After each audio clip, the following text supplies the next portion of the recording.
Party के सूबे सदर मनजीत जी, सर डिस्ट्रिक्ट रमन जी, बाकी सीनियर साथी साढ़े कैंडिडेट रामगढ़ सांबा, साड़ी अपनी पार्टी की करीम विजयपुर की सांबा की। ये बुलडोजर उपरले लैवल की लगता है, बीजेपी के घर बुलडोजर की चलता, आम लोगों के घर बुलडोजर की चलाना है। जिन्हें बीजेपी कुलविंदर गुप्ता है, दूसरे डिप्टी सीएम ने पहले थोड़ा थोड़ा पैदल यात्रा भी करके अपने अपने एरिए च पैदल टुरिए, गाँव टू गाँव हाथ जोड़िए, लोगों ने हाथ से हाथ बढ़ाओ, सारे ये पैदल चलाइए। थोड़ा सिस्टम की थोड़ा पिंड के सारा चुनाव निशान के है बैठ है अल्ताफ बुखारी अल्ताफ बुखारी मनजीत सिंह जी।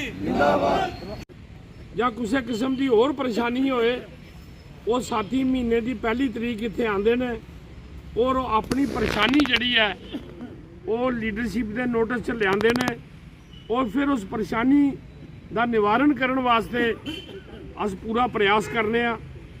मेरे दोस्तों साथियों, मेरे साथियों बड़ी डिटेल च तुहाडे कन्नै गल कीती है। जो अज हालात ने, जो मौजूदा समा है, ये मैं समझना कि बहुत ही एक खतरनाक समा चला दा है। गरीब आदमी की दबाया जाता है, सताया जाता है, हरास किया जाता है। अज जम्मू कश्मीर का नौजवान परेशान है। पहला ये service selection board, public service commission इम्तिहान लैंदा, फिर ये रिजल्ट निकलने के बाद उन्होंने रद्द कर दिंदा है, ये कह के कि भाई हेरा फेरी हुई है। इम्तिहान लैने वाले भी है ते रद्द करने वाले भी है। किन्नियां लिस्टां इन्हें कड्डियां और खुद ही कैंसल कर हटियां। किसान परेशान है, बेरोजगार परेशान है, डेली वेजर परेशान है। 60,000 के करीब डेली वेजर जिहड़ा बेचारा रोज़ सड़कें पर अज नारे ला दा, उनकी गल कोई नहीं सुना दा।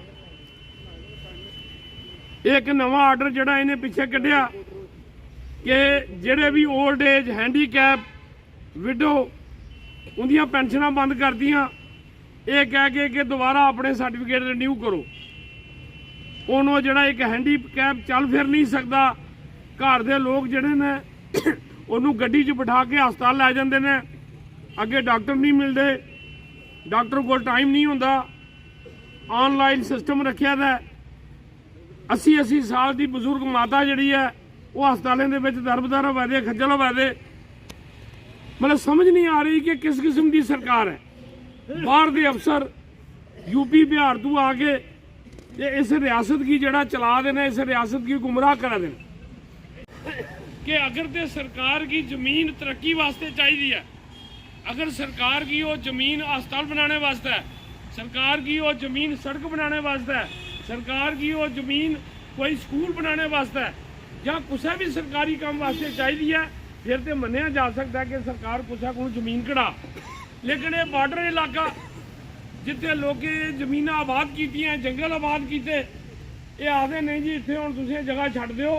ये चाहते हैं कि दोबारा उत्थे सरकंडा पैदा हो, दोबारा उत्थे मिलीटेंट आके छप्पन, दोबारा आके गलत लोग जिहड़े ने उस जगह दे विच जिहड़ा एक्टिविटी जिंदाबाद जिंदाबाद बुखारी जिंदाबाद जिंदाबाद जिंदाबाद बुखारी जिंदाबाद जिंदाबाद जिंदाबाद। भारत माता की जय, भारत माता की जय। आवाज दो, आवाज दो, आवाज दो। मैंने अभी अपने भाषण में भी कहा है कि अगर काचराई की लैंड या सरकारी लैंड सरकार को डेवलपमेंट के लिए चाहिए तो उसमें मैं समझता हूँ कि वो वेलकम डिसीजन है, उसमें किसी को एतराज़ नहीं होना चाहिए। अगर सरकार कहीं सड़क बनाना चाहती है, स्टेडियम बनाना चाहती है, स्कूल बनाना चाहती है, हॉस्पिटल बनाना चाहती है या PHE का ट्यूबवेल लगाना चाहती है तो उसके लिए तो कोई सरकार को रोकेगा नहीं।